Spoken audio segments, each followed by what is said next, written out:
Hello दोस्तों, नमस्ते। अब नर्मदा जी की तबीयत में काफ़ी सुधार आ रहा था। पुष्पा और संजीव को नर्मदा जी की तबीयत में सुधार होता हुआ देखकर कुछ खास खुशी नहीं हुई थी, क्योंकि पिछली बार जब वो नर्मदा जी को देखने आए थे तब वह अपने स्पाइन के दर्द से इतनी पीड़ित थी कि बिस्तर से उठ ही नहीं पा रही थीं। तब से तो अब काफ़ी सुधार आ गया था।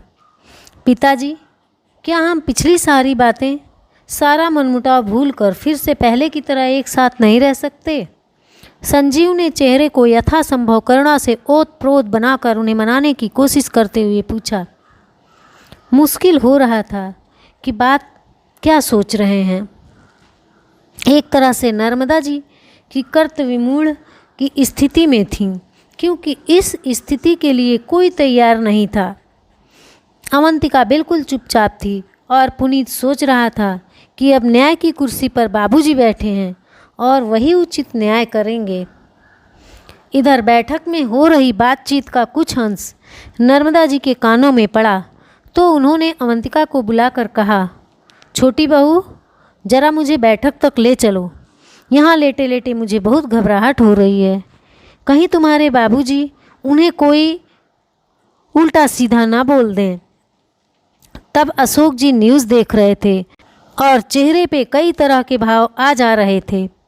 अवंती अपने हाथ में पकड़े हुए ट्रे को टेबल पर रखकर अम्मा जी को सहारा देने आ ही रही थी कि तभी उसे लगभग ठेलते हुए पुष्पा आगे आई और अम्मा जी को सहारा देकर व्हीलचेयर पर बैठाने लगी कि अम्मा जी ने बड़ी ही सख्ती से उसका हाथ झटक दिया और अवंती से कहा, छोटी बहू, सुना नहीं तुमने?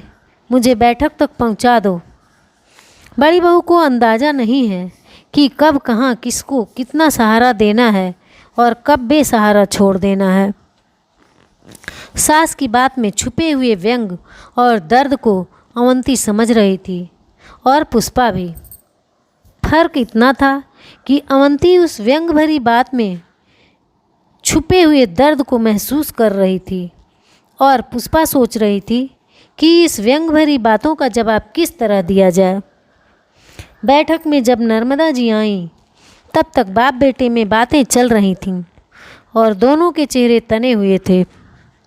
नर्मदा जी को बैठक में आता हुआ देखकर संजीव ने पैंतरा बदला और आवाज़ में भरसक मुलायमियत लाकर बोला, अम्मा देखो ना, बाबूजी अभी तक मुझे गलत समझ रहे हैं, जबकि मैं और पुष्पा अब आपकी सेवा करना चाहते हैं।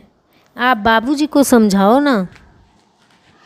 देखो बेटा, मैं पिछली बात दोहराना नहीं चाहती और ना ही किसी को दोष देना चाहती हूँ।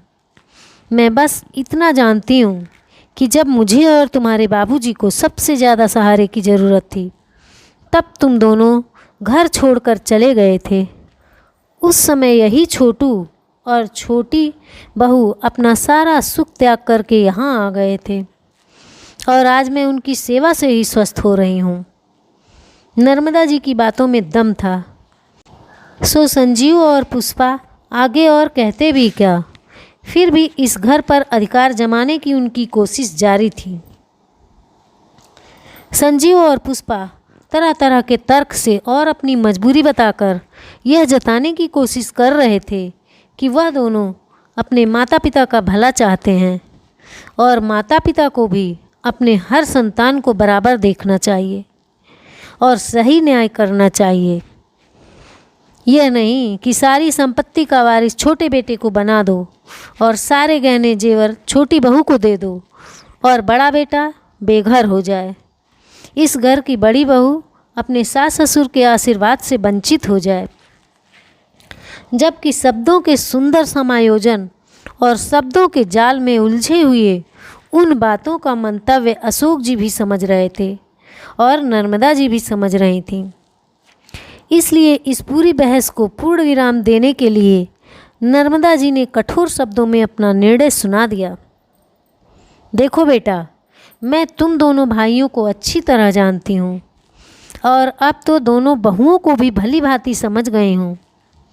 ये नहीं होगा कि तुम दोनों घर और माता पिता की जिम्मेदारी से फारिग होकर बाहर जिंदगी के सारे मज़े लो और अब जब हमारी चला चली की बेला आई है तो आकर इस घर पर भी अपना अधिकार जताओ। ऐसा नहीं होगा। पर माँ जी, हम अब आपकी सेवा करना तो चाहते हैं ना, तो अब आप सही सही फैसला कीजिए ना। अच्छा बड़ी बहू, एक बात बताओ, यह समझदारी और जिम्मेदारी की बातें तुम दोनों के दिमाग में उस वक्त क्यों नहीं आई थी जब तुम दोनों घर छोड़ कर गए थे, और अब इसलिए वापस आए हो कि मुझ बुढ़िया के पास जिंदगी की चंद सांसें बची हुई हैं। अम्मा तो अब चली भगवान के पास और बाबूजी को पेंशन मिलेगा ही। छोटे भाई और उसकी पत्नी का सारा त्याग तपस्या भुलाकर उन्हें भी दबा कर रखोगे, और इस तरह आसानी से हम दोनों के गुजर जाने के बाद घर पर भी तुम्हारा कब्जा हो जाएगा, है ना? नहीं अम्मा, ऐसा नहीं है। ऐसा ही है बेटा। जीवन के उत्तरार्ध में तुमने सुख और विलास का जीवन जिया। अब पूर्वार्ध में माता पिता के आशीर्वाद स्वरूप छोटे को यह घर और संपत्ति मिलेगी। दोनों सुख तुम्हें ही नहीं मिल सकता। यह मेरा फैसला है। पूरे बैठक में नर्मदा जी की दृढ़ आवाज़ गूंज उठी और सब चुप थे और निशब्द भी। आखिर यह एक माँ का फैसला था जो अन्याय नहीं कर सकती थी। माँ अपने सभी बच्चों को बराबर प्यार करती है। धन्यवाद।